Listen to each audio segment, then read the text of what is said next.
Text 51551. Today with Miriam on RTE Radio 1.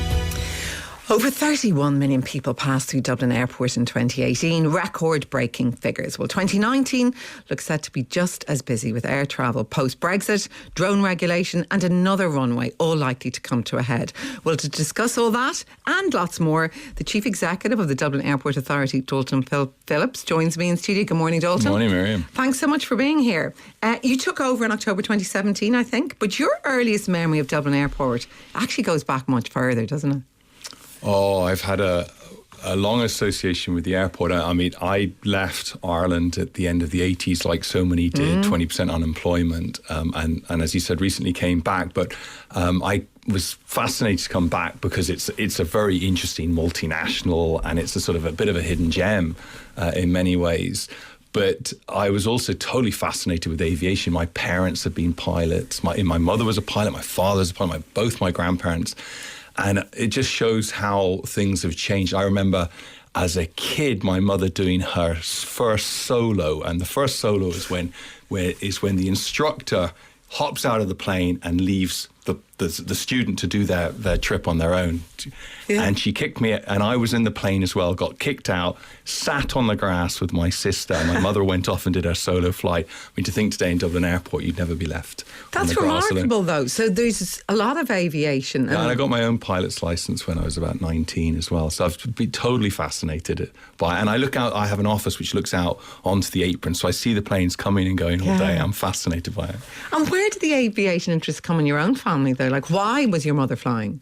I'm not saying she shouldn't, but it's still pretty unusual. It was unusual at the time. My father used to race planes, so in the 70s he would air race, and we'd be thrown in the back of the plane for weight as kids. Me and my two sisters would be put in the back of the plane. My mother and father would race these planes, and they'd race them around pylons, and we had to keep mum in the back, i.e. dead quiet. And because it was lethal stuff. People were getting killed all the time. But yes, I was always around planes. OK, let's talk about one, I suppose, the biggest stories over Christmas. Gatwick Airport saw serious disruption due to drones, and the question everyone asked was, could this happen to us here in Ireland? Well, look, you can't stop people committing a crime, which is essentially what happened in Gatwick. The regulations here are a lot stricter. So the no-fly zone in Ireland is 5 kilometres from an airport. It's 1 kilometre in the UK, although they're changing that. And you have to register all drones over a kilo in Ireland. So the IAA have taken a very sort of forward step in this. I mean, this has been around, this issue, for a while. We've obviously been doing our own work on this. But clearly all airports around the world sat up when they saw what happened to Gatwick. So we think we've got the right protocols in place, but can you stop somebody doing something illegal? It's hard. And you did, I think, in Dublin Airport launch a no drone zone campaign in February 2017. Tell us a bit about that and how it protects us. Well, there's a lot of signage around the perimeter around no drone zones, and calling out the fact that it is illegal to fly these things and you are breaking the law. And the IAA, which is the lead agency here, along with the Army, the Gardaí and ourselves, there's been a lot of work in this area. And look, a lot of other institutions, not just airports, are facing the security issues around drones. I mean, think of jails, for example. Yeah, but it's interesting, I suppose, other than telling people not to, as you say, it's illegal and to have protocols in place, do you actually have any measures to stop drones? There are. There's a number of different measures in place. I mean, clearly for security reasons, it's probably best not to go into that. But we're dealing, though, Miriam, with evolving technology. So you put down one preventative measure and people find another way. So this is really evolving as we speak. But we've been on this now for about a year in terms of highlighting the absolute risks to flying in the area and the illegality of it. You'll be prosecuted. OK, look, I mentioned in the introduction, Dublin Airport saw over 31 million passengers pass through in 2018. But I know the DAA plans spending 900 million to increase the number of stands from 112 to 147. I suppose this will give the airport the capacity to handle up to maybe 40 million passengers a year. Where are these passengers going to come from, Dalton? And do we know how many of those are just using Dublin, as a hub to travel through? Well, the growth has been extraordinary. And in fact, for some context, the airport's grown 50% over the last 5 years. So I don't think anybody anticipated the level of growth. And we're seeing it in Dublin, we're seeing it in Cork, which is also growing very strongly.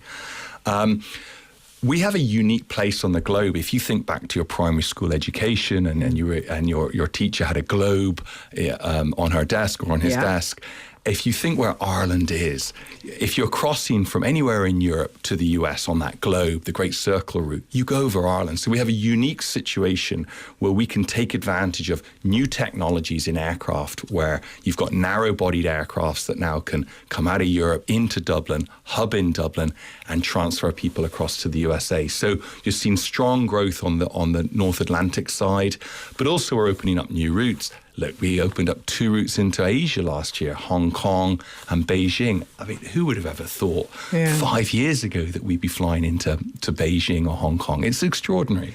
Let's talk about adding the extra runway, which we all refer to, I suppose, as a second, but in fact it's a third, because Dublin already has 2. The second, called the cross runway, though, I think is rarely used. Why is it rarely used, actually? So you use it when the wind is when you need to fly into the wind to land, and our prevailing wind is in a westerly direction, so we use 1028 as the main runway. So we're building a second parallel runway, and essentially today we are full. And most of your listeners will know, if they're flying out early in the morning, it's a very busy airport. Yeah. So we're putting down a new runway. We will be probably we are the first major city to put down a runway in Europe in the last 20 years. I think Manchester was the last runway. So this is a once-in-a-generation piece of infrastructure, and it's critical that we get it built. It'll be up and running by 2021. We've got a few planning restrictions we're having to work our way through, but this is a once-in-a-generation piece of infrastructure. What are the planning restrictions, and will you succeed in working yourself through them? So essentially, the challenge we have is we have some nighttime restrictions, which means today we can operate with a lot of flexibility. The new restrictions mean that the total campus, so all the runways, we would have to significantly reduce the amount of air traffic that could happen between 6 a.m. and 7 in the morning and between 11 and midnight. Essentially, our challenge is around the definition of nighttime. So I live in Wicklow. I was on the M50 this morning at 6 a.m. Yeah. The thing is heaving at 6 a.m. I know. We're now being said, under these planning conditions, that we would have to reduce the flights by 50% between 6 a.m. and 7 a.m. So we're already at a competitive disadvantage with Europe because we're an hour behind. Were we not able to make a strong case to change these, it would have a significant impact on the country, because what would happen is the airlines, the reason why we've got such a terrific business in Ireland in terms of air connectivity is you've got Ryanair, great low-cost travel, Aer Lingus. They need to get their aircraft out early in the morning. If they can't get them out till 7 in the morning, that's going to be a problem. And clearly for the travelling public, it's a huge issue. Are you going to win it? Look, we'll make our case, and aircraft are getting quieter and quieter every year. And clearly, some people are impacted around the airport, and you know, it doesn't matter. The fact is, in Ireland, or in Dublin, there's a very small amount of people who are impacted relative to other capital cities, where the airport's 8 kilometres from. Heathrow, there's tens of thousands. But if you are one of those families, you're impacted. Yeah. So there's a balance here. But the overall economic opportunity for Ireland to increase its connectivity, particularly in a world of Brexit, when we're going to need this runway, it's critical that we get it built. Lots of reaction to you here, Dalton. He said, one listener says, it's great that there are all these new routes out of Dublin Airport, Dalton, but I was in Terminal 2 about 6 weeks ago. I couldn't find a seat in the coffee and shopping area. People were sitting on their cases. New routes are great, but I don't think we have the infrastructure in the airport to support them. Well, your listener is 100% correct. And at the moment, we're going through a consultation process with the airlines to invest over €1 billion in terms of new infrastructure, which essentially means new stands because aircraft need to be able to park somewhere. But we also need new facilities, what we call, boarding gate facilities. So your listener is absolutely right. And this will be a significant investment over the next 5 years, which will dramatically change how passengers interact with Dublin Airport. It's going to be their experience, exactly. So, look, a third terminal then is probably relevant, and it's also a topic that's been raised. In fact, I think Shane Ross, the Transport Minister, has commissioned a report exploring the idea, as well as the possibility of getting a private sector player to operate such a facility in competition with the DAA. How do you feel about a private sector player getting involved? Look, we compete against some of the... You don't like it? The biggest... No, we compete against some of the biggest airports in Europe. We're constantly in competition. Competition is not something we shy away from. If we take a route like Qatar flying in from Doha to Dublin, we're in competition against Manchester or Copenhagen for that. We have to offer low landing charges to entice airport or airlines into Dublin Airport. And our charges today are somewhere between 30 and 40% lower than peer airports. So no issue with competition. Bring it on. The issue, though, Miriam, is we don't need a third terminal today. We need a new runway. We need new parking stands. We need pier extensions where people can board planes. We don't need a terminal. And in fact, the report that was commissioned by the department, even they say we don't need a third terminal until the early 2030s, if we even do need it. You know, we think we've got enough capacity to get up to 45 million with our current layout of our terminals. So is it therefore premature for, Shane Ross to be doing this? Should his focus be on runways and the different stands rather than on the terminal? Look, I think the government needs to look at the long-term access to this country. So I think it's always good to be looking at the connectivity. They were looking at it at Dublin and Shannon and Cork.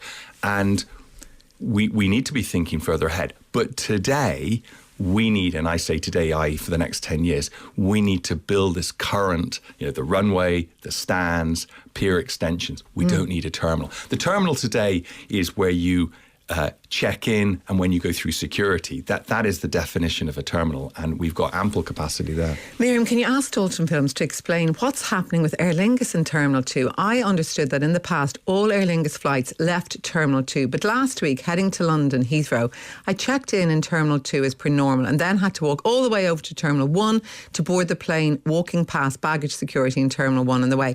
Is that not madness? Why not check us into Terminal 1? We would like to have everybody...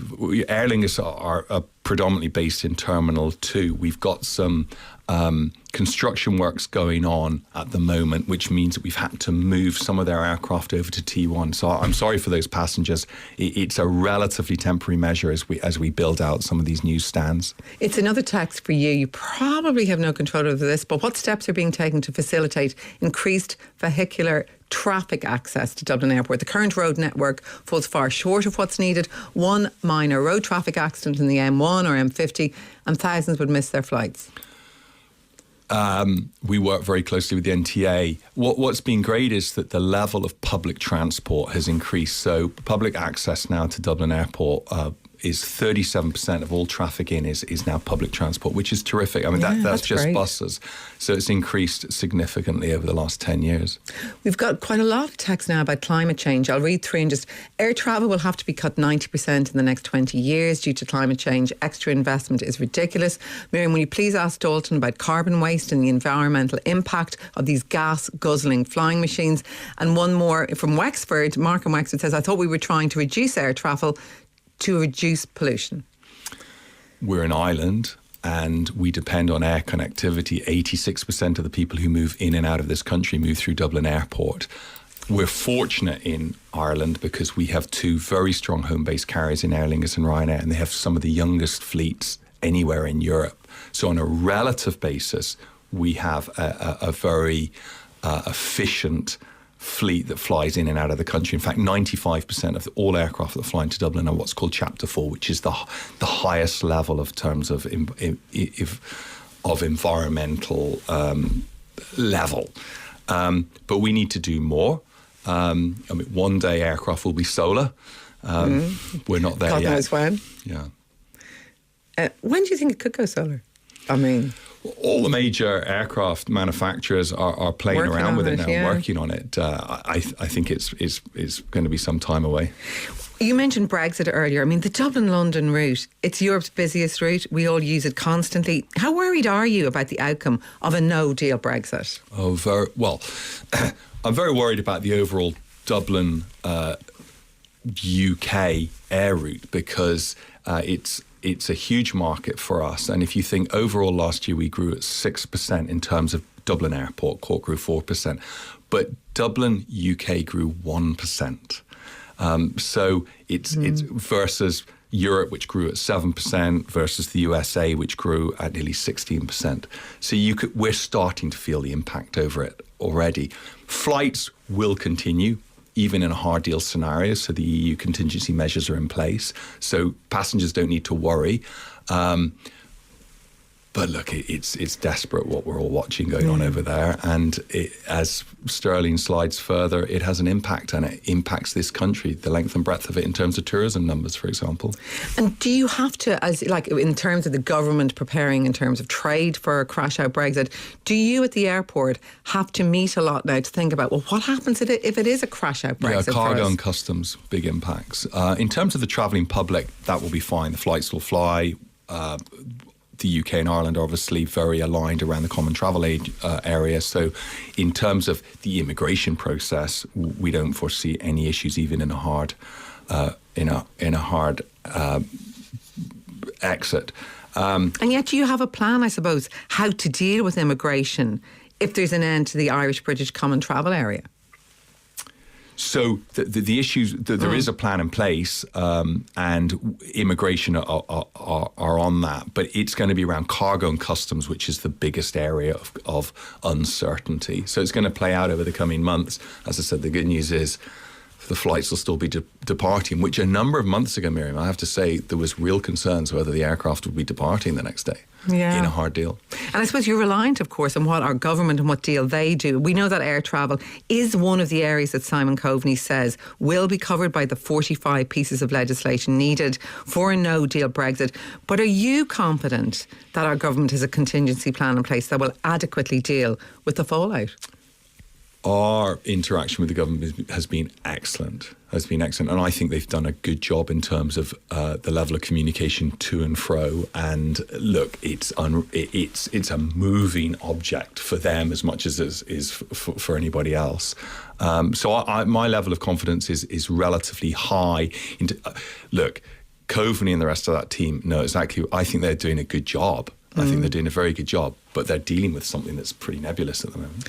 One of our listeners for Dalton says, "Hi Miriam, last week I came through a building called South Terminal at Dublin Airport on the way back from London. We were bussed to it after coming off the aircraft and then bussed out of it. What is this new terminal? What is it used for? It was completely empty when we passed through it. What is that?" So it's a what you would call a temporary boarding area. It's not so temporary because it's a fixed structure, but 5 years ago, nobody envisaged the level of growth that we would have seen. As I said, 50% increase in traffic numbers. And so we've had to take some temporary measures to put new boarding gates in place. We're unusual in Dublin and Cork because there's very little busing. But most of your listeners know that once you get into the UK and abroad, you get bussed everywhere. So it's not something we enjoy doing, but it's been a measure that we've had to take. Margaret in Portmarnock says that she's lived in Portmarnock for 45 years, Dalton. The noise level has increased notably in recent years. She says the summer is horrendous and people in Portmarnock feel very strongly about it. So for you to claim it only impacts a small number, she says, politely, is disingenuous. I'm sorry for Margaret. In terms of air connectivity, we have a very rural location around Dublin Airport, and there are people who live relatively close to the airport who are impacted. They live a lot closer than Portmarnock, and it's something that we work very closely with the IAA on in terms of the operating procedures for aircraft as they come in, constant descent procedures, etc. But overall, relative to other capital cities, we have an airport that's in a relatively rural environment. Let's leave it like that. As we come to the end of our interview, do you love your job? Is it exciting to work at Dublin Airport? I always think airports are exciting. Some people hate them. I love them. I absolutely adore it. And I have worked in 13, 14 different countries over my career. I wish I'd got back to Ireland sooner. I look out my window and we're at the epicenter of the economic recovery of this country because it's tourism, it's trade, it's FDI, and we help facilitate that. And I absolutely love it. And there's a good team. And it's something that we don't talk about much, but this is a state-owned enterprise. It gets no funding whatsoever from the state. We are a standalone business, so we get no funding. And it's a good business. And I think we sometimes, certainly I, coming from abroad, coming back into Ireland, joining a state institution, might have had a preconception, oh, well, maybe state, private's always better. Actually, this is a well-run business. Do we get everything right? No. Is there lots to do? Yes. But we should be proud of DAA and the role it does in this country because it's fully owned by the taxpayer, but it receives no funding and it contributes. Okay, well, Dalton Phillips, I very much appreciate you coming in to chat to us this morning and best of luck going forward. We'll take a break. Today with Miriam on RTE Radio 1.